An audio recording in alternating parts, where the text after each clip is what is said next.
not to, but there we are. I'm just standing in for our chairman at the moment. He asked me to just do a small introduction. We're very privileged to know Jonathan in the club, and he often pops in to the Rolls-Royce Club, and welcome to all visitors tonight.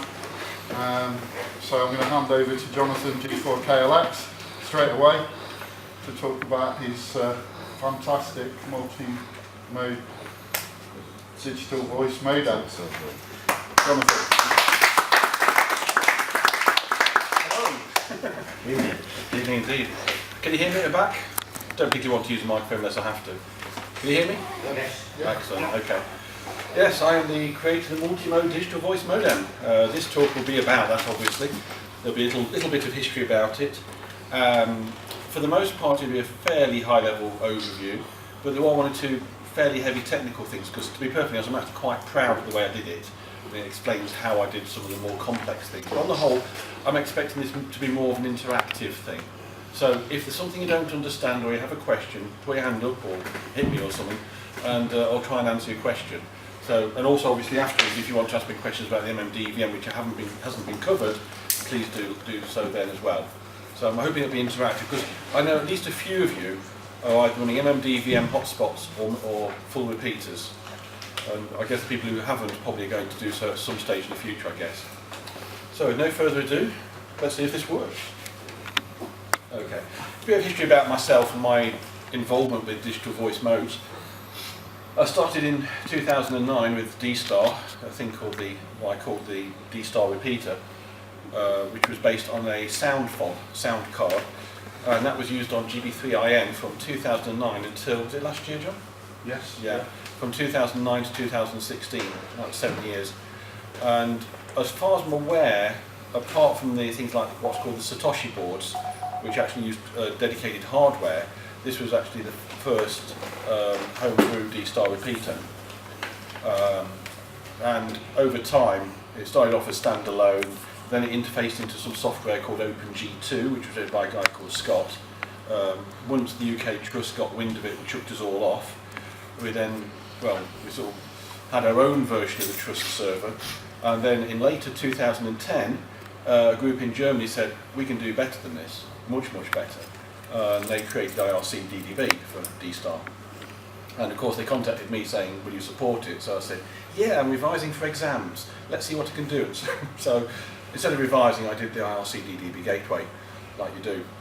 I got away with it though, I still got good results, but really I should have concentrated a bit more. It's just like, what's the choice? Equations or writing some brand new software? Okay. So I wrote the IRC-DDB gateway, and over the next 2 or 3 years, it got more and more advanced. It got DCS. It started off with D extra and D plus, and I added DCS, CCS, DRATs, APRS. Can you remember what else I did, John? Voice prompts, of course. Linking to, link to, all sorts of nonsense. Anyway, so that is one of the reasons why, when it comes to the mmdvm, the D-Star side, in some respects, is probably the most mature, simply because it has the longest history, whereas the others, at least as far as homebrew is concerned, are relatively new. In 2014, I started thinking about doing a DMR repeater. I seem to remember I was asked to do one. I think it was Friedrichshafen a couple of years before by Darren, G7LWT. And if you're watching this, Darren, and it wasn't you, I'm sorry. But I seem to remember you saying, why don't you do a DMR repeater? And my reaction was, sounds difficult. I took a look at the ETSI specification, which is a humongous document. Bear in mind, it's like 4 parts, with each one is about 200 pages. I took one look and thought, this is way too complex for a human. So I left it to one side. However, it was in the back of my mind, I thought, and also DMR was starting to take off at this stage. You can forget Fusion, it hadn't even been announced and everything. And I thought, yeah, okay. And I took another look at specification and stuff, and I thought, this is doable. This is doable. And I think at that stage, I probably said to a few people that I was thinking of doing an open source DMR repeater. And what really made it happen for me was Hamvention 2014. I went to the States at the paid for by Northwest Digital Radio with their DV3000, the AMB boards and dongles. Do you know those? Plug into PCs. they paid for me to go over to go on their stand, which was a great success. Had a great time, and I think they had a great time too. And I met the DMR Mark people, who were the DMR network at that time. And their reaction was quite funny. So I went up to them and I said, "Hello, I'm G4KLX, I like to do open source DMR." And they said, "No, we don't do open source DMR, you've got to be Motorola to play with us." "Oh, you're not interested?" "No." And they said, "Yeah, but you're G4KLX, we all run your D-Star software." Yeah. And I thought, you don't see the problem here? Why did I write my D-Star software? So on the one hand they said, "We love your software, but we don't want you in our area." It was like, no, I'm not playing that game. Jerry Ranger from Connect Systems, I'll give him a plug. Nice radios, by the way. Gave me this, CS700. So to some extent, I had no excuse because I had a radio that actually did the mode. So I thought, okay, I'll think about this. So in my mind, I was thinking, how would I do DMR? Because I knew the basis of DMR. It's TDMA. We'll cover that in a bit. And it's completely different from anything else we do in amateur radio. There's nothing like it. There's no previous information about this you can look at on the internet. How do you do this? Because all the manufacturers, they keep it all wrapped up, because although the specification says this is what it looks like, they don't tell you how to handle it. And that's where Hytera, Motorola, Sapura, and all sorts of companies, that's how they make the money. They do all the clever bits to fit in with the specification. And that's fine. In 2015, I got a new contract. Just checking. I was already thinking about DMR at this stage, and at the time I was collaborating with Gus, P1 PLM of DV Mega fame, and this was like a version of the DV Mega that never made it, shall we say. And I did something called DMR Interface, which was never released, so don't go looking for it. And he was having a hell of a time getting work in DMO mode. And I did my side, which was what became the host, basically.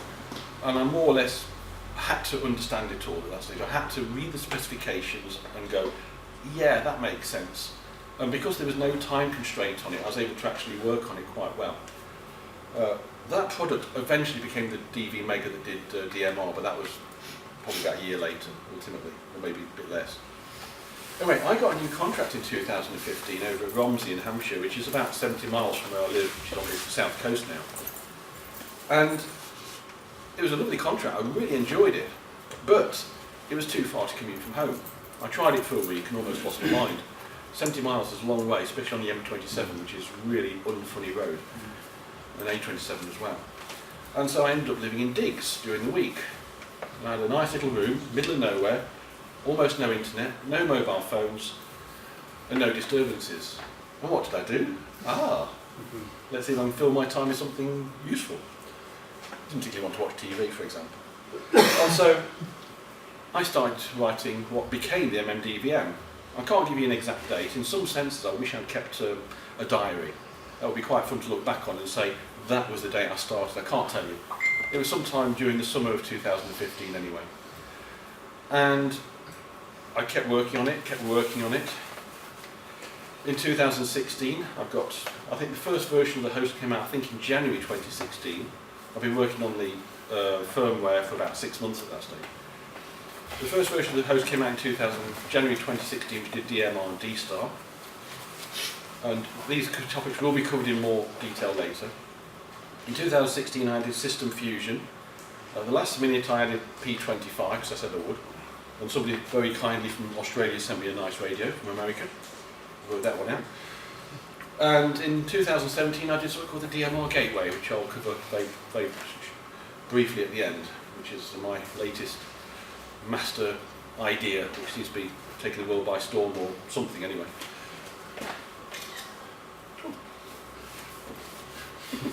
Take your soul away. Okay, the main issue I had with the mmdvm, bearing in mind I knew that I had to do hardware as well, or at least design the hardware. My biggest issue is, what hardware would I use? The biggest, although I knew I could possibly, and I do say possibly, do it with sound cards, although there are issues with doing that, I thought, I don't want to go down that route, because John got it working on IN very, very well indeed, but I do know a lot of people had a go at using sound fobs on D-Star, and had a hell of a time, because these sound fobs aren't designed for interfacing time into radio gear. They've got voltage on them, haven't they, John? Yes. They're just not designed for it. The levels are wrong, the impedances are wrong, and I just thought, I really don't want to go down there. I want to find something that's relatively easy to interface to radios, is flexible, allows me to do anything I want, and that was the biggest issue. What should I use? So what did I need? So I needed whatever I had to have a decent analog to digital converter, ADC. Had to have a digital to analog converter, obviously, to get from the radio into the digital world and back out again. I also worked out fairly early on that I was happy to have the modem as separate hardware from the host. Bear in mind, the host to some extent already existed at this stage, albeit for DMR only. I had no problems with having two units, a modem and a host. Exactly the same, for example, as a DV repeater version 1, 2 or 3. That works fine. You've got a USB serial connection. That does the heavy lifting on the 8 analog side. That does all the digital side. So I was happy with that concept. I'll cover the last bit at the end. Well, not that. Quite. Yeah. When doing the D-Star work on the sound card, bearing in mind the modem is entirely in software. All the hardware does is it samples the input audio. In the D-Star repeater, it's 48,000 times a second. All it did was sample the audio, and then it goes into the software, and the software just sees a stream of numbers, 48,000 numbers per second, representing the voltage. From that, it filters it, it looks for certain signatures, and from that it reconstructed the D-Star data. So I knew this concept, which essentially is software-defined radio, in the general sense of the word, could be used for almost any mode, providing that mode was detectable on FM. That's important now, which means, for example, you will never see Tetra being supported, because Tetra is not based on an FM mode. You need I and Q, so you're not going to have Tetra any day soon. So that's another downside of Tetra, actually, because it needs linear amplifiers. And very linear amplifiers as well, whereas all the modes I've covered can be transmitted with Class C or Class D, whatever amplifiers, and can be received with a standard FM discriminator. Okay, and so that was a caveat, that was a limitation of this. But once you're into the digital domain, then there's no reason why the same hardware can't do multiple modes, potentially in parallel. Hence multi-mode. So, now, the big breakthrough is actually a G0 now, G0H I think. My name is G8AGN anyway. He was a very well-known, respected microwave operator from the 70s and 80s, and 60s for that matter. And he published an article in Radcom where he took a thing called an Arduino Due. I'd heard of Arduinos, but not this one. And a thing called an Arduino Due with some simple interface, filtering stuff, and he was feeding an SDR into it, and he got some little display, I'm not sure which one it was, it certainly wasn't an Extian, but he had a display attached to it that was displaying a spectrum, like you'd get on modern radios. And he was just, a bit of dedicated hardware and a screen. And I looked at this, I thought, hang on, this is exactly what I need. This thing can sample. In fact, I got two A to Ds because he was doing I and Q, standard SDR stuff. He wasn't transmitting audio out, but it did have a DAC. And it got enough processing power to drive a screen and to do a thing called an FFT, which actually produces your spectrum. Now, FFTs don't come cheap.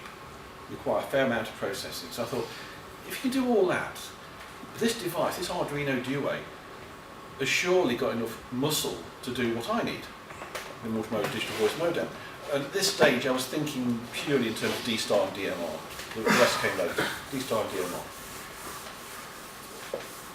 Okay, so I really wanted to get in to try this DMR. D-Star, I'd already written the software for. Yes, it would need modifying, but to be honest, the D-Star in an mmdvm is not dissimilar to the D-Star code that was in John's repeat from 2009, albeit updated slightly, but essentially it's the same, with a few tweaks.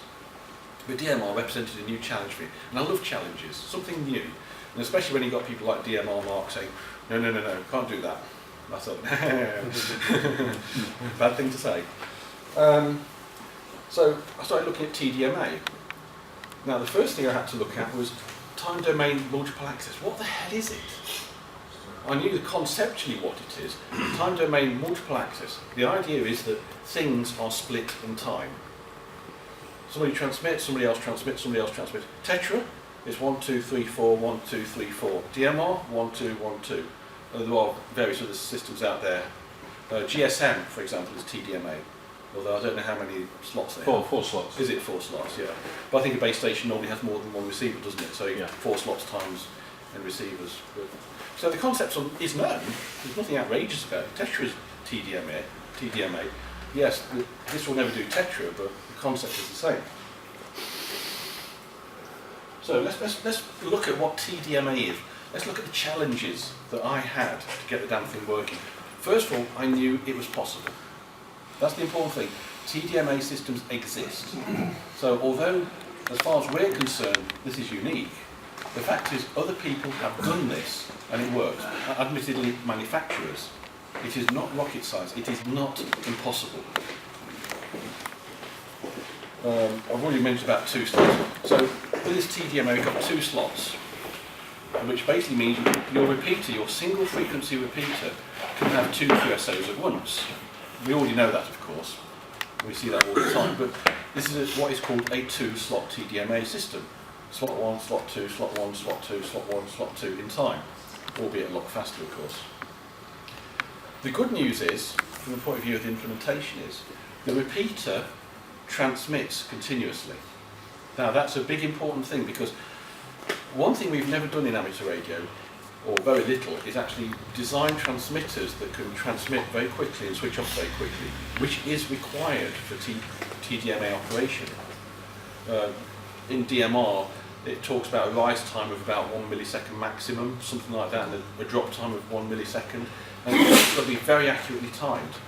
Now, as amateurs, I don't think we're very good at doing that. I could be wrong, but the repeater, which is the bit I'm bothered about, doesn't have that restriction. It doesn't have to worry about transmitting and stop transmitting, stop transmitting.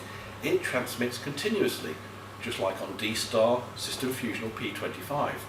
So it means that your repeater transmitter doesn't have the same restrictions. It doesn't have to have a fantastically quick start up or switch off. So, going on from this, the users, their radios, yes, they do this. You know, one user will be going transmit, wait. In that other time period is when the potential other user is transmitting. There may not be another user, but me, somebody else, me, somebody else, me, somebody else. So let's have a look at the data stream now. Now, bear in mind these images were taken actually from the DMR specification. In DMR speak, a BS is a base station. It doesn't mean something else. It might do. And MS means a mobile station. So the BS is the repeater, the MS is the user in our terms, okay? So, this thing to look at. The transmitter, you can see, is on all the time. Sure, you've got the 2 slots. There's slot 1, slot 2, slot 2, slot 1, slot 2, slot 1. In between, the transmitter doesn't go off. It transmits a thing called a cache. It's control information. That's all you need to know. This is control information that the repeater sends, which basically says, this is who's next, this is who's next, this is who's next, it's busy, it's not busy, blah, blah, blah. The point is that it's on all the time, okay? Whereas the poor old users, as I've mentioned before, that's user 1, transmit, wait, transmits again, wait, transmits again, etc., etc. The timings, that's actually TDMA burst. Each one of these is actually 27.5 milliseconds long. And it really worries me that I have this information in my head. I spend far too much time. So this 30 milliseconds is only correct from the centre of these gaps. Okay. But in reality, each transmission is 27.5 milliseconds in length. And each one starts 30 milliseconds apart. And that's how it works. So this is the poor old CS700 is doing this nonsense, transmit off, on, off, on, off, on, off, on. The repeater is sitting there going, yeah, this is yours, it's great. Because of that, because of this continuous transmission, I knew it was possible. If that wasn't the case, this project would have been stillborn. It would never have taken off, wouldn't even try it. So I don't have the RF hardware experience to even think about it. But that continuous transmission said, yes, I can do this. Now, one thing we did find out, and I'm not going to go into too much details about how we found out, timing is very important. The specification talks, is it 1 ppm, 1 part per million? And now, when we talk about this, we're not talking about the stability of the transmitter. Now, we're all familiar with that. Your transmitter's got to be within, I don't know, 100 hertz of the correct frequency or whatever. That goes without saying. But the actual timing, and this affects the repeater as well as the handheld, has to be within about 1 part per million, which is something we're not used to. And when I first implemented it on the Arduino Duo, I made the mistake of using the clock, the built-in clock in the Arduino Duo, to sample the input data at 24,000 times a second. And it isn't good enough. In fact, it's nowhere near good enough. I can't remember what the number is, it's like 10 parts per million. So when I got the first version working, it was drifting all over the place. The bit error rates were all over the place. It was appalling, to be honest. And I think, I can't prove this, one of the reasons why the DV4 Mini was so appalling until recently is the fact they hadn't worked this out. Gus had worked out how to get around this. And to be honest, I think I could have done as well, using the same technique that Gus uses. But I'm not going to go into details because it's rather clever. Could be useful. But that is why the DV4 Mini wasn't so good, because it's a little stick and it doesn't have a TCXO on it, I don't think anyway. Whereas Gus doesn't. Whereas the mmdvm hotspot does. So timing is really important. The problem with DMR, and this is intrinsic, it's nothing to do with my implementation, and something that we as amateurs don't normally come across, it has a range limit. Now we're used to sitting on top of a hill and working 200 miles, 300 miles, oh there's a lift on, 1,000 miles. Yeah, DMR, forget it. DMR has a restriction. It's actually listed and it's explained in the document itself. DMR, due to the speed of light, which actually is important here, normally we don't care about it because it's talking in terms of milliseconds, but milliseconds are really important in DMR. And in fact, your transmission can't be more than 1 millisecond out, and that's there and back. So therefore your range is half of 1 millisecond, i.e. half a millisecond, and that's about 150 kilometres. In reality you can go a bit further, but there is a limit. And it's down to the implementation. You know, you will be able to hear the repeater, your radio will be able to hear it fine, you just won't be able to access it. Bear that in mind, it does have a limit. DMO mode, direct mode, does not have this limit, because it doesn't have the same timing, because only one person transmits at a time. This is different. I mentioned about the fact that in reality you can go further, but you're not going to get to 300 kilometres, I don't think. Okay. The chances of TDMA, first of all, the thing to say is DMR, and like P25 I might add, DMR being a professional specification is very well specified. It's lovely, it's a beautiful specification, and there's very, very little left in the imagination. Well, of course, something that, as it says, that ICOM could do with learning from that.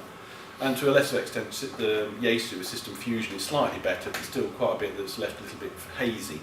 But the DMR specification is beautiful. It is designed so that manufacturers can look at it and they can design systems that work and can interoperate. So there's nothing left to chance. It explains exactly what each bit is, what it means. There are diagrams to explain that you do this and this should happen, and also if you do this and that doesn't happen, then there's an error, you go and do something else. It's lovely, it's a work of art, but it takes a lot of reading. As I said, generating the repeater signal is relatively straightforward. It's continuous transmission. But what did take a huge amount of time is they use so many techniques for things. You've got different checksum methods. Each different bit of data has got a different method of checksumming. They use a thing called forward error correction. The idea is that it transmits additional data with something, and this additional data can be used to fix any errors in the original data and in the other data. It's very clever. But they use lots of different techniques, which is fine, but somebody has to implement them. They don't just appear out of fresh air. And so I spent an awful lot of time writing various bits of code and looking stuff up on the internet and borrowing stuff as well. I don't mind admitting it. And it wasn't funny. And as it said, I had to do an awful lot of work before I could even get the basic transmission out. Whereas with D-Star, it's actually relatively simple to get something out quite simply. DMR required a huge amount of work just to transmit something that made sense, or to receive it for that matter. Now, okay, to me, there are two main areas that really, I wouldn't say gave me sleepless nights, that's putting it a little bit too harshly, but certainly two areas that made me hit my head against a wall, and there were times when I doubted my abilities. The first one was how to detect a trend. When your repeater is down, when it's switched off, and you press your transmit, okay, your radio doesn't start transmitting audio like it would on D-Star. It transmits a thing called a BS wake-up signal, which makes sense. It's a signal purely to wake up the repeater. It contains no audio, so you could do that and start talking. Nobody will hear you until the repeater's opened up, and then it changes to proper mode. Now, at the repeater end, you've got no timing information. You're just listening to white noise, and suddenly you've got 27.5 milliseconds of appear, and you've got to capture that, decode it, make sure it's what you think it is, and then obviously then you've got to keep the rest of it on, so your transmitter then goes on, starts transmitting. This thing picks it up, and as you know, it transmits from, is it three times, 4 times? And if it hasn't woken the repeater up, it will usually bleep at you, doesn't it? It says failed or shouts at you. On the other hand, if it's woken the repeater up, then obviously you get a sound, and it normally says on the screen. Now that was an interesting challenge, because unlike the rest of it, there's no information to tell you where this transmission is. It's just going to come out of nowhere. It's not synchronized to any clock. And so you're listening for this 27.5 millisecond transmission. And it's that was a challenge. The other transmission I had, problem I had, was the fact that, as you'll see in a later picture, so I've got some more pictures coming, is that this thing has got to maintain a lock when there is no information being transmitted to help you. And that was also a challenge. And unfortunately, as I said earlier, the specification tells you that these things happen. It doesn't tell you how to do it. It just says, this is how it is. Now go away and do it. Thanks. Oh, this is your DMR frame. So when you've got your 27.5 milliseconds of data, what comes out? You've got a payload, some sort of control information, and you've got some more payload at the end. Now, the synchronization's in the middle. Not at the beginning, not at the end. It's in the middle, always. If there's any synchronization on DMR, it's in the middle. This payload might be audio, might be your header, saying who you are, who you're talking to, whatever. Doesn't matter. Sync or more signaling, more payload.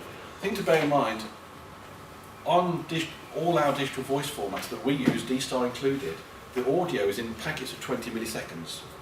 Okay? The way it works, you get 20 milliseconds of audio there. Sorry, 20 milliseconds of audio there. The other 20 milliseconds is split between there and there, and the last 20 milliseconds is there. That's how it's put together.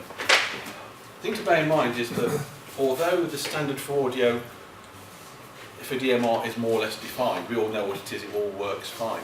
It's actually not mentioned in the specification at all. It just says, this is audio, it's your problem. Thankfully, it is standardised, but in reality, it didn't need to be. Motorola chose the AMBE codec, AMB Plus, I think, Plus 2, and everybody else has followed. That's what it looks like anyway. Now, I'm only talking about audio here, I'm not talking about data transmission on DMR, okay? You start off, you've got some, your header, that's your header data, which says, I'm me calling you, whatever, and your colour code, of course. Then you've got your audio, and potentially at the end here you could have a bit at the end saying, I've finished, okay? What's interesting here is you've got these bits here, see these colours? That is synchronization information. That's great. So your header's got synchronization. And you get a synchronization in your voice, but you don't get it here, or there, or there, or there, or there. You get it there. You've got 1, 2, 3, 4, 5 blocks of audio with nothing to tell you where it is. Sure, you can work out where this is because you've got information in it, fixed information that says, I'm synchronization. And you've got it here as well, but you haven't got it here. How the hell does that work? How do you make it work in the sense that to ensure that it can be understood until the modem sees that and goes, oh yeah, everything's fine. Okay, we'll get back to that in a moment. So finding frames, so with synchronization, fairly simple. But it only occurs every 360 milliseconds. So we need accurate timing on the intervening frames in order to find them. And this is where the bit about the 1 part per million timing comes in. I originally started off by using the clock in the Arduino Duo, and that's 5, 10 parts per million, and it was dreadful. And I was hitting my head against the brick wall. What are we going to do? This is unusable. It sort of works as a demonstrator, but it would not work as a real system, and that's what people want. And by this stage, there were actually quite a few people interested in what I was doing, and you know, if I'd given up, although, I mean, I'd invested a bit of money in hardware at this stage, I would have felt bad for them, although I was under no obligation to produce anything, but I thought, this is really bad. No, we've got to do better than this. And, I don't know, was it you? I can't remember, John.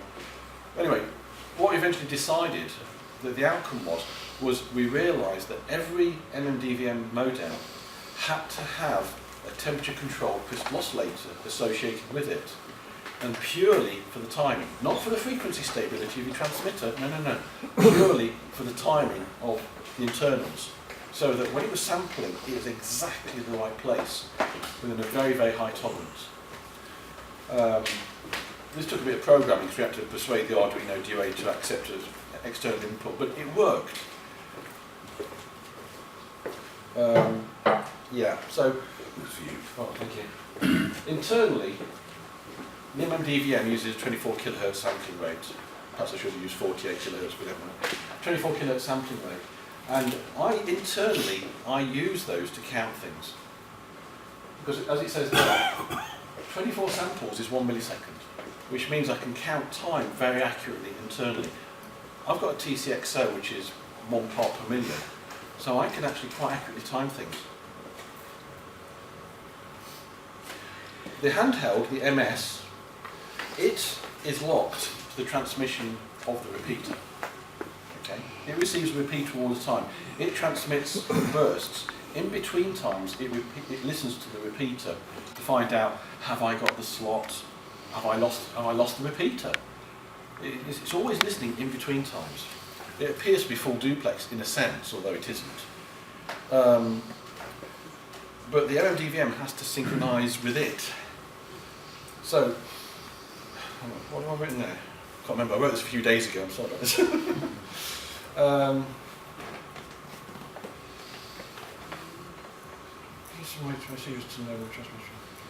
Okay, my solution to a lot of these problems was, I think the next slide might tell you more. Oh God, oh, it looks better on there than it does here. My solution to this little lot is quite possibly what Motorola and Hytera use. I have no idea. I developed this independently, and I'm going to state that here. I developed this myself. What they do, I don't care. What I do is, this is the data coming in from the host, containing audio or whatever. You've got slot 1 and slot 2. They go to the DMR transmitter, and it transmits a stream of audio. Now that audio is just numbers. This is computers. It's just numbers. But don't worry about that. That's being converted. In here, these numbers are converted into voltages. And those voltages go to your transmitter. And that's what you hear on air. What it does do, it also transmits control information at the same time as the audio, which is picked up in the same place. And unlike this information is not transmitted, it wouldn't make sense to. On receive, the voltages are converted into numbers. They're sent down this here to the DMR receiver, which then converts it into obviously slot 1 and slot 2 data. The clever bit is, this control information is sent back to the DMR receiver at the same time as these numbers. This means this receiver is synchronized with this transmitter. It knows where it is. That is the key to how this works. the receiver always knows where the transmitter is at any given time. It allows it to switch from slot 1 to slot 2. It can work out where everything is relative to everything else.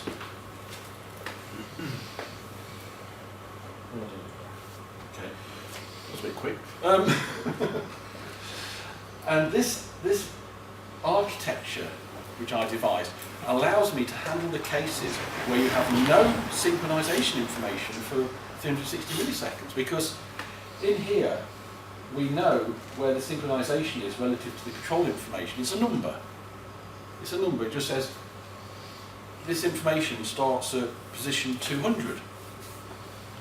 When it has no synchronization information, it still expects information to be at position 200 because it's got an accurate clock. So even though it's got nothing to tell it it's there, apart from my own internal information, it's got no help from transmission, it does know where to look. And that is where the pos, you know the debug, you sometimes get it says pos, that's where that comes from, that's the position, relative position. And that is why with a TCXO, that number should not change. And that is a good indication that either your handheld's drifting, or your TCXO's drifting, or they're driving extremely quickly. Because Doppler shift actually starts becoming an issue here. Because the timing will actually change as they move further away from the thing. So that's my architecture. So I'm quite proud of that. Took quite a lot of thinking. Does it work? Yes, very well actually. This is a screenshot. This isn't in the pack I sent you because I modified it slightly. This was taken, I think, on Tuesday afternoon. 406 homebrew repeaters, all mmdvms. Of these homebrew hotspots, over 1,000 of them are based on mmdvm, albeit DV megas or simplex mmdvms or ZUM spots. Doesn't matter. They're based on the mmdvm. If you take into account DMR plus, and there's bound to be systems, for example, like GB3IN, which actually isn't DMR but is mmdvm, so it's System Fusion and D-Star, I'm sure the number's even higher. I do believe there are 1 or 2 P25 systems in the States, for example, which will not appear. So we're talking probably the best part of 1,500 systems out there, which is quite pleasing, although it's somewhat less than the 10,000 IRC DDB systems out there. DMR is not the only game in time. I have to say I probably spend the maximum amount of time on DMR simply because it's the biggest challenge. But D-Star is important. I still love D-Star, although compared to DMR, it does seem very under-engineered. It's simple. I actually quite like that. I look back now at the amount of pain I had with D-Star, and I laugh at myself going, why was that complex? It's simple. Okay, so as I said earlier, it is very much based on my original work, the sound card repeater, which was known to work. You know, if it works, why change it? Yes, I've simplified it. I simplified the version in the sound card repeater about 3 or 4 years ago, based on information I'd received, shall we say, different ways of doing things. And obviously, it's still compatible with the IRC DDB gateway. It is a drop-in for what the D-Star repeater. However, of course, if you replace it, you get all the other modes. You do lose some things in the fact that the D-Star repeater ended up having the kitchen sink inside it. It did voice announcements, it did time, it did, I forget now, remote control. It did all sorts of wacky things, some of which really didn't deserve to be in there, to be perfectly honest. But it sort of seemed a good idea at the time. So they're not in there anymore, or at least not in the mmdvm. So it's a bit simplified, and for the most part, most people don't complain, which goes to show how many people are using the original versions, I think. There has been an improvement, I've not mentioned it here. One thing that I have found is that the more modern ICOM radios, and I think the ID51 is about a good example, the more modern radios seem to have a larger switch-on drift compared to the older ones, I think. And this has caused a problem because my demodulator for D-Star is pretty simple-minded on the whole. And this drift was actually causing problems, so it wasn't picking up transmissions originally. And, you know, it picked them up maybe 2 seconds in as opposed to immediately. Now, this is not something I had with my radios. I've got an ID51, I've got an IC92. Never seen it. And of course, if you can't reproduce it, it's difficult to fix the bug. Thankfully, there's a very, very clever chap out there called Andy, CA6JAU. His call sign will turn up again. And he did a very, very nice modification to the D-Star receiver to actually take this into account. and it does seem to work rather well. Most people who've changed over to the slightly newer firmware will notice that the D-Star's a bit quicker to pick up now, and that's good. Another way around it might have been to put a little bit more DC blocking in, maybe. System Fusion. Yes, I don't know what to say about System Fusion. It is well specified. The specification is actually quite rather well written. Got some nice colour pictures in it. It's really good.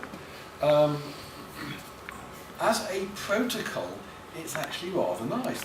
The people who did it thought about some of the things in it. Some of the things rather well. Some of it sucks immensely. But for the most part, it's pretty damn good. They didn't document the Wires X stuff, so that's all been reverse engineered. It mostly works. You can't blame them, I suppose, in the sense that it's their crown jewels. When I say Wires X, I'm talking purely from the RF point of view, not the network. The network is shite, to be perfectly honest. It's a horrible peer-to-peer system. It uses about 1 gigabyte of data per day, apparently. It's a ridiculous system, very badly thought out.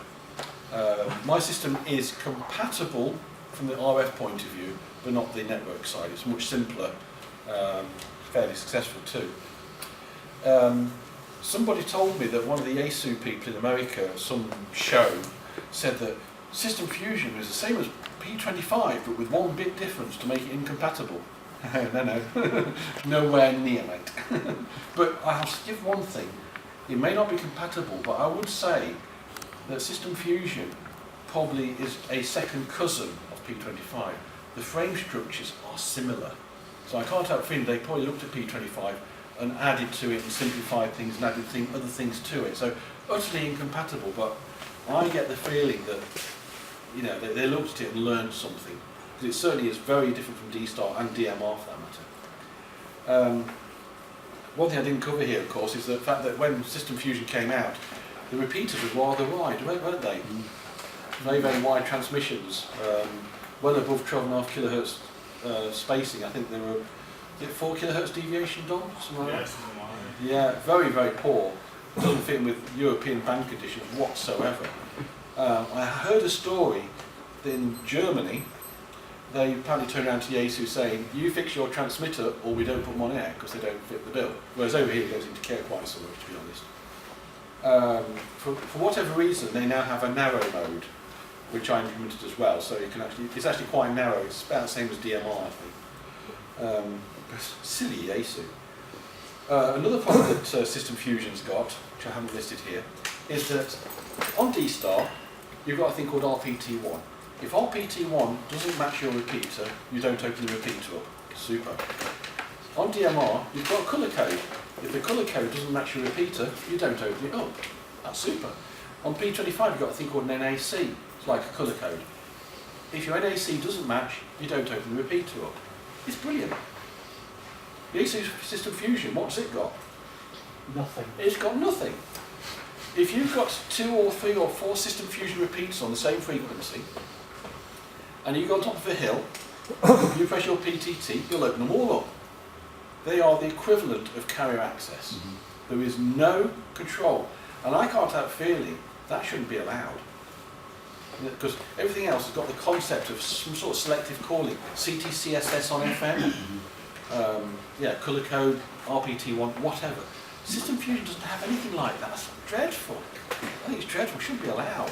It's a nice protocol. Internally, it's lovely. But I think their implementation sucks. Yes, Yaesu, it sucks.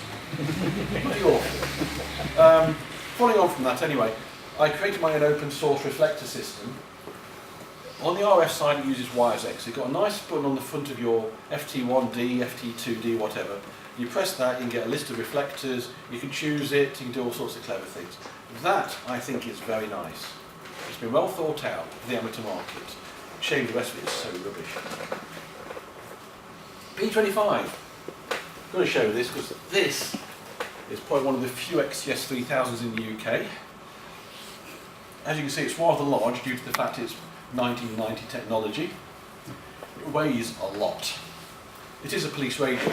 Ultimately, if your gun's empty in America, you can hit them on the head with this. They're not going to get up again. It really is. You can try picking it up later. And my first QSO with this was with Flo, DF2ET. Hi, Flo. And I was suddenly there, my mmdvm was there, and I was propping it up because I should get a speaker mic for it really, because that's where it plugs in at the side. But yeah, it's so this is P25 phase 1. We use Tetra instead. I think it's a far better technology, albeit that's simpler. It's got a lovely protocol document, like DMR. Is professional, so the protocol document is really well specified. Unlike DMR, it's not publicly available. So I don't actually have a copy of the protocol document, which is beautifully specified, everything, every bit is specified. This does that, it's lovely. It's not quite as impressive as the DMR documentation, but it does leave nothing to the imagination. It's great. However, for me, I basically said on my group, I'd like to do P25, I've got a bit of spare time, my contract's been renewed for another 3 months, I'll do P25, can I have a radio please? Because bear in mind we don't have them in the UK at all. G6 CRV's got an XTS 5000 I believe. G6, VRJ? Peter? I'm sorry Peter, I was only at his house a few weeks ago as well, it's really embarrassing. Peter Tasker, he's got one, he's got P25, in fact he's got a number of P25 radios, I've got one. I've got 2 actually, I've got a Kenwood, but as I said earlier, it's on my naughty step at the moment. But they're rare. You know, between us, there are probably less than 10 P25 radios in the UK. It's a shame, but you know, in the States and Australia it's very common because it's used. We don't use it, that's fair enough. Anyway, I got a nice radio, I got that, XTS 3000, from Australia, would you believe? So thank you, Ian. Yeah, like System Fusion, I created an open source reflector system. There is, I wouldn't call it official, that's probably overstated, but there is a system called P25NX out there, run by a guy called David NX4Y, and that is for use for linking things called Quantar repeaters. Now these are basically commercial P25 repeaters, and they're huge. 19-inch racks, of course. Yeah, and they're all like that, they're huge.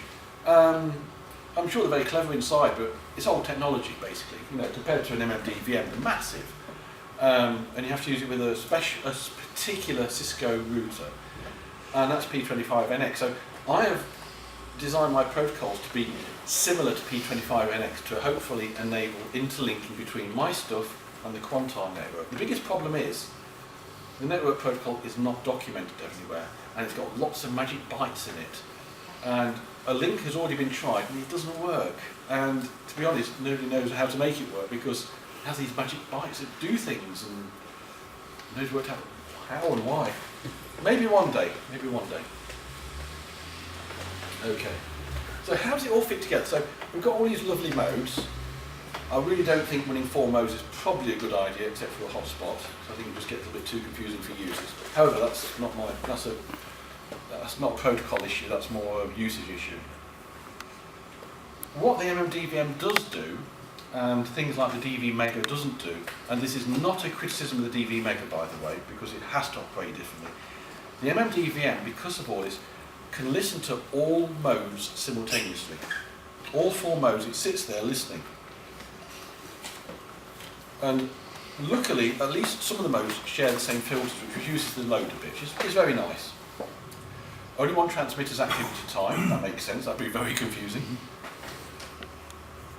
The modem itself does a minimum amount of work. It does enough to convert the voltages and the signals into something that should hopefully make sense a little bit further down the line in the host. But the modem on the whole is fairly thick.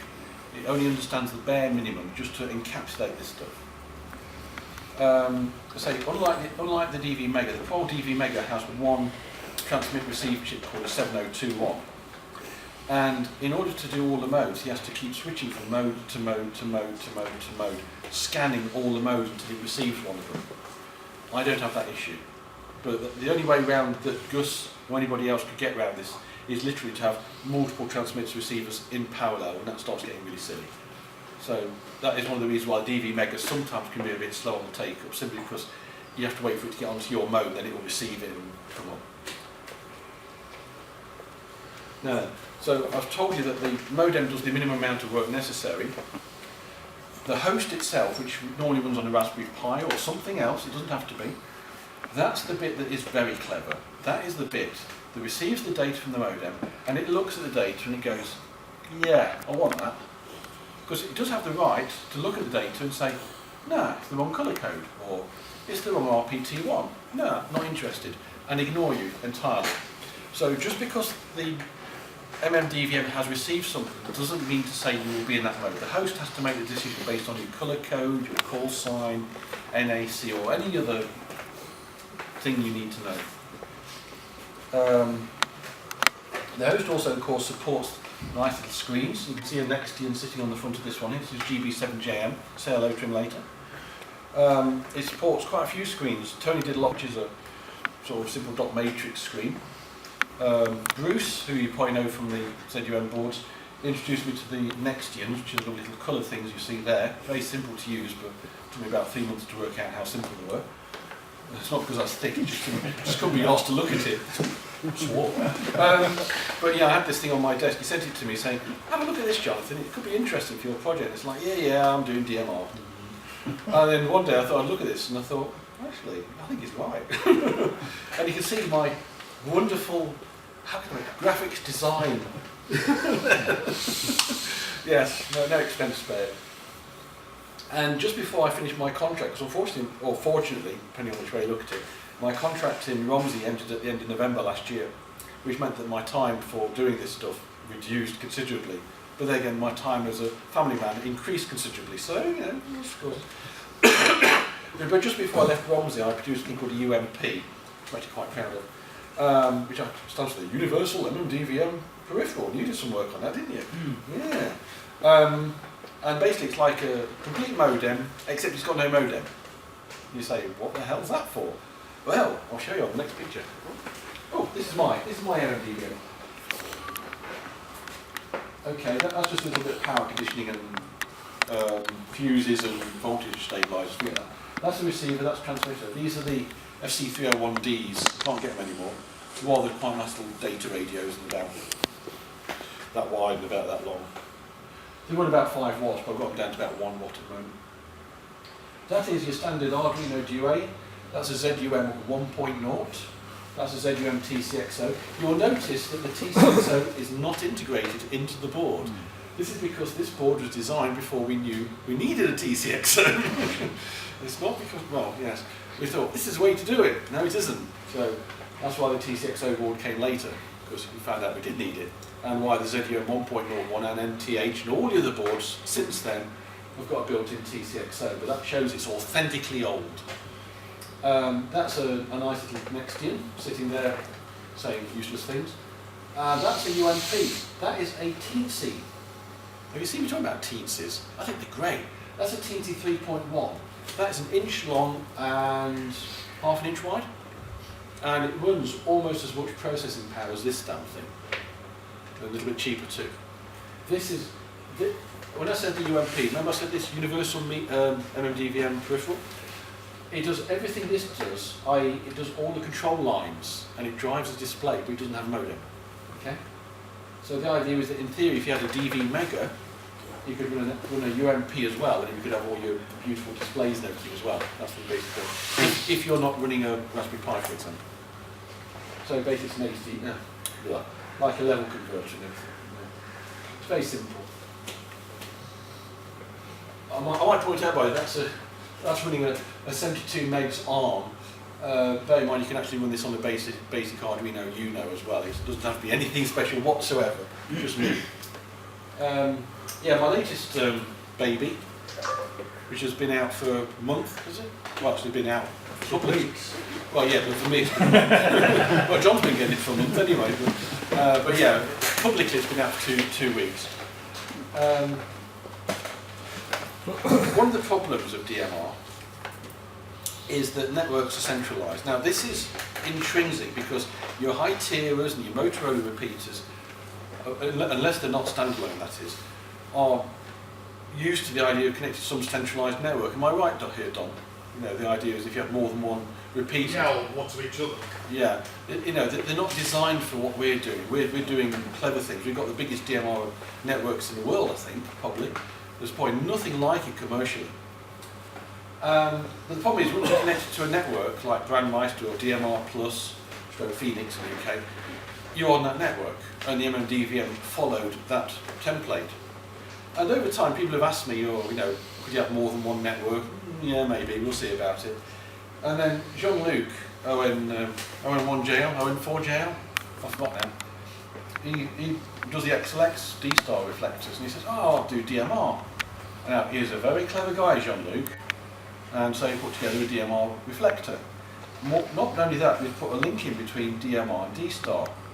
Unlike the Brandmeister link, it's done in hardware. It's done with AMB3000 chips, and the quality is superb, basically. There's no problems at all. It sounds lovely. You can't tell the difference between a D-star and a DMR user. It is properly cross protocol. You can connect to XLX directly with an mmdvm. You don't. But the problem is, as it stood, you could either connect it to XLX or Brandmeister or DMR Plus. You couldn't have any combination. You'd have to have a separate INI file. You'd have to take the repeater down, change it over, bring the whole thing back up. Blah blah blah. Not very funny. And I thought, hang on, wouldn't it be nice to make things a little bit more flexible than this? Because over the time, I've learned some things, shall we say, about these things. And I realised that most of the technology needed to do this was already existing within the mmdvm host. So I put it all together with a bit of a wrapper and INI files and stuff. And so I wish there was a diagram for this, but by this stage when I was writing it, so I did it quite quickly. I realised I couldn't really do diagrams that well. It's a pity because I wanted to sort of show talk groups being remapped and things. I've created this thing called the DMR gateway, which sits between your mmdvm and the outside world. It talks the same protocol, the same mmdvm protocol, but it allows you, the sysop, to map your talk groups, your reflectors, into different places. You can change slot numbers so that your repeater can be on multiple networks, and providing you choose your slots and your talk groups carefully, you can have them all working at the same time without much pain. I've certainly heard GB7IN, which is my local repeater while I'm up here, with talk group 235 of DMR Plus on slot 1, and I've heard at the same time talk group 9, that was probably 4400, Brandmeister on slot 2 at the same time, working hunky-dory. Albeit nobody actually locally was using them, but that's not the point. They were there, they were working, they were available. Works. If anybody can find an excuse for having 3, I'll do it. Or HB Link, which I haven't mentioned there. Sorry, HB Link's good. And you can have up to 2 XLX reflectors. Only one's really available at the moment, but it's there for future expansion anyway. It's not commercial. P25's nice. It's got a sort of rarity value, which is quite fun as well. But I think DMR probably. I'm talking about the internal implementation. I'm not talking about amateur implementation, if you know what I mean. Yes. I'm talking about how it works. Yeah, going back to the DMR gateway, which is certainly used in GB7IN, and my local GB7FR's got it running as well, albeit with different layout of slots and everything, because it's different zones. It's on the south coast where I live. The DMR gateway, in order to allow you to have more than one network running at the same time, has the ability to map slots. So something appearing on slot 1 could be slot 2 on RF, and then when you transmit on slot 2 it goes back to slot 1 and back out on the network. It can shift your talk group, so it's on talk group 10 on the network and comes out as talk group 2 locally, no problems. And change the slot at the same time if you want. You can do similar things for the most part with private calls. Some of the things I've had to put in have become because of some Brandmeister oddities. Brandmeister is technically a very good system, but it has some oddities. For example, if you change reflector, the voice prompt comes back as a private call to you. That's no good. It wants to be for everybody, like it is on XLX or my implementation of it. And also, it must be said DMR Plus does too. So, one of the rules, because it's like a rule-based thing saying do this if that, do this if that, whatever. It has some rules in specifically for Brandmeister voice prompts, so that they come in as a private call, they come back out on the correct talk group. And it's hopefully a bit nicer that way. So they do all sorts of clever things. What does it boil down to? Let's take GB7IN, which is running a system now. It's been running it since the beginning, no, not beginning, but we've been running it since the beginning anyway. On on GB7IN, on slot 1 we've got talk group 8, which is set for XLX, which works very well. XLX is great. Slot 1, talk group 9 is local Brandmeister cluster, and that's always been the case. Slot 1, talk group 9, local cluster, which is IN, RR, DC, LR, anybody else? That's it, I think, isn't it? Yeah, and that's always been true. Slot 1, talk group 235 is the UK Phoenix talk group. Okay, slot 2, talk group 8 is the Phoenix reflectors. I'm very much a believer in reflectors. I think talk groups do not map onto amateur radio. They make sense in the commercial world where you've got different groups of users who you want to be able to address separately. That's fair enough. I think we're abusing talk groups, and I don't think they fit. I like the idea of producer-consumer. I'm the consumer. I want to produce that. I don't care about that. I want that. And when I finish with that, I want to be able to disconnect it as well. I don't want that nonsense coming in. So I do not believe talk groups are the way forward. Never have, never will. Give me reflectors anytime. Sorry about that.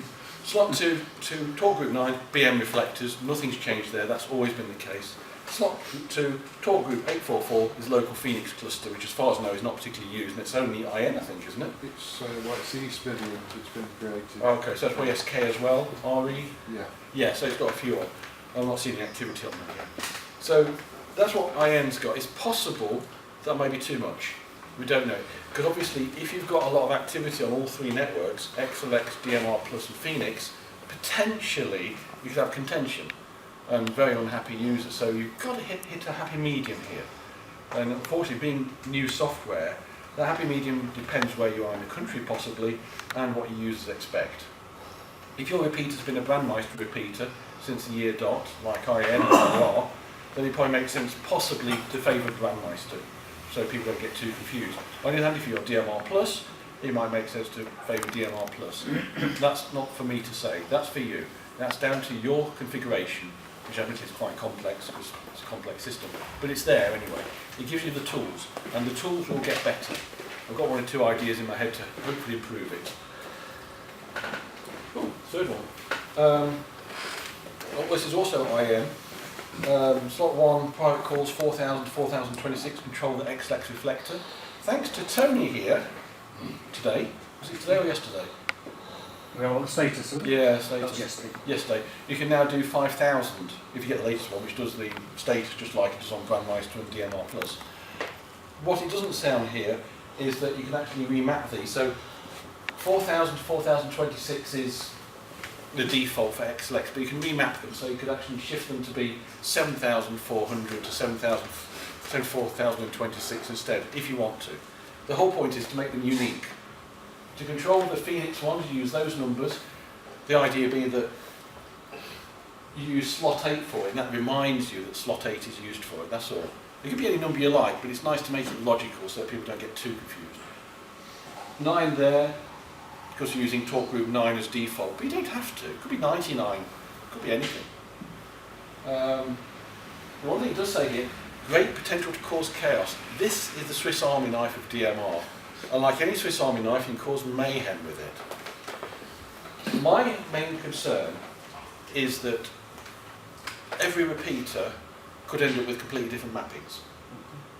And that's fine if you're just staying in one area, then you get your local repeaters all in your code plug and everything's not a problem. But if you're going somewhere on holiday, you look at your local DMR repeater, find the frequency, find the colour code, you program it in, you go there, you can't hear anything, so all the tilt groups are different and all that thing.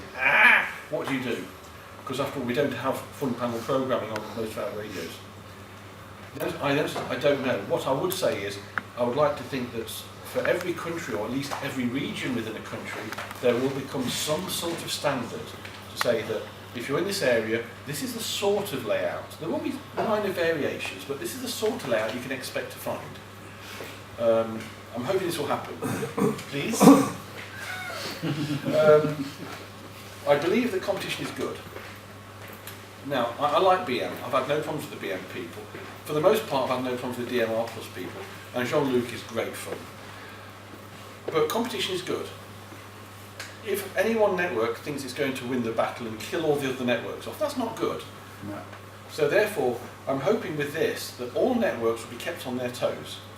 So that ultimately, if DMR Plus comes out with some killer feature, I've got no idea here, if it has a killer feature, then potentially it could mean that Brandmeister have to up their game. And it's also possible that XLX, especially with their transcoding advantage over anybody else, is so good. That means that people might be using XLX more, going, hey, it's just so damn good. It's way better than anybody else has done so far. And that's good because it means that you, the sysop, and your users can do, hopefully, the best, have the best available to them. And also, one thing I have noticed on GB7IN is that now we've actually got three networks running, it's actually busier. And that's not a bad thing either.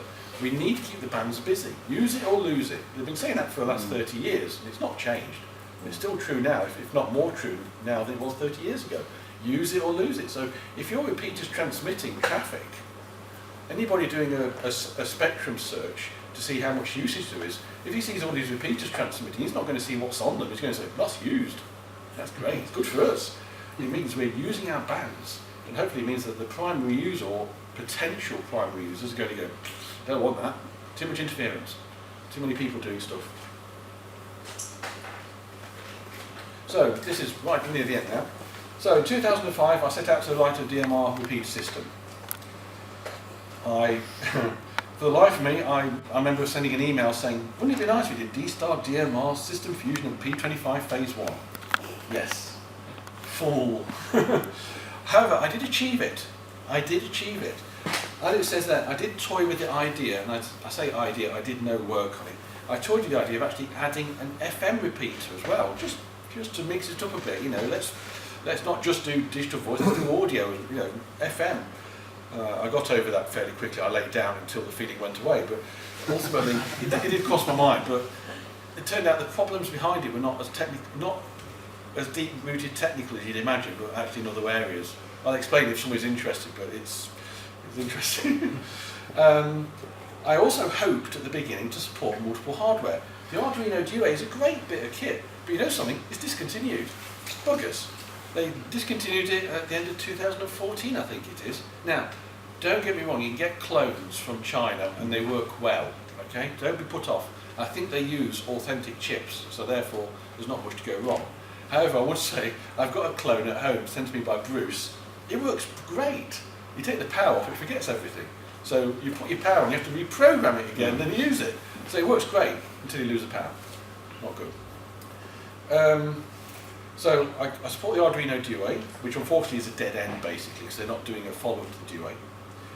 I also support the Teensy. Now I love Teensies. You saw one for the UMP. That's a Teensy 3.1. The 3.2 is essentially the same. They can be clocked up to 120 megahertz. They're 1 inch long by half an inch wide. They've got A to Ds, D to As, more or less everything you ever need. And last year there was a Kickstarter for the Teensy 3.5 and 3.6, which I backed.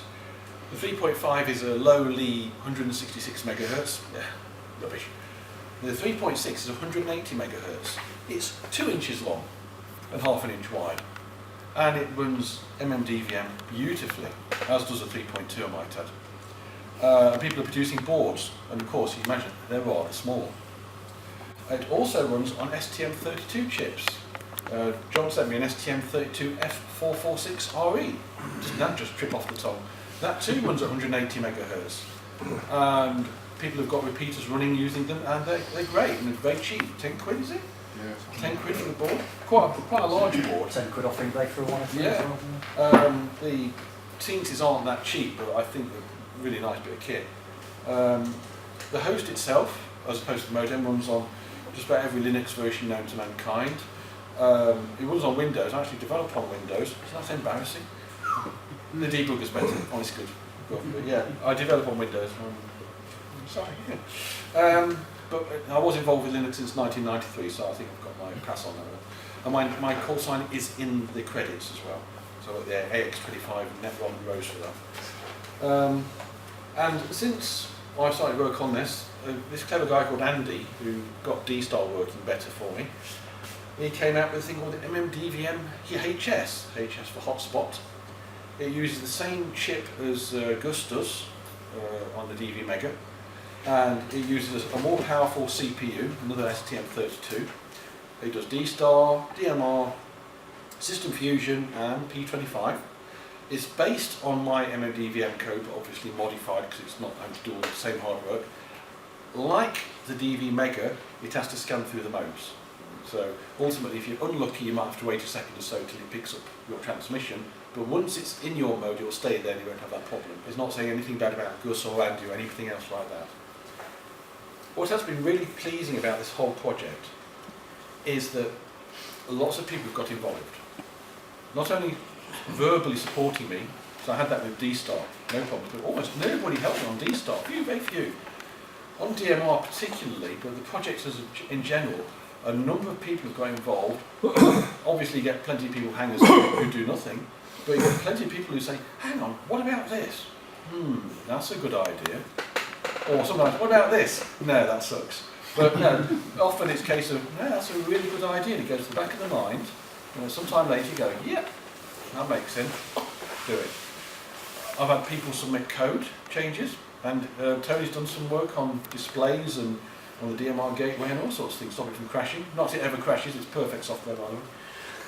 It was a slightly odd case, wasn't it? An odd scenario. Yeah, it's not a scenario. But even so, you could trigger it, so it made it so it doesn't go.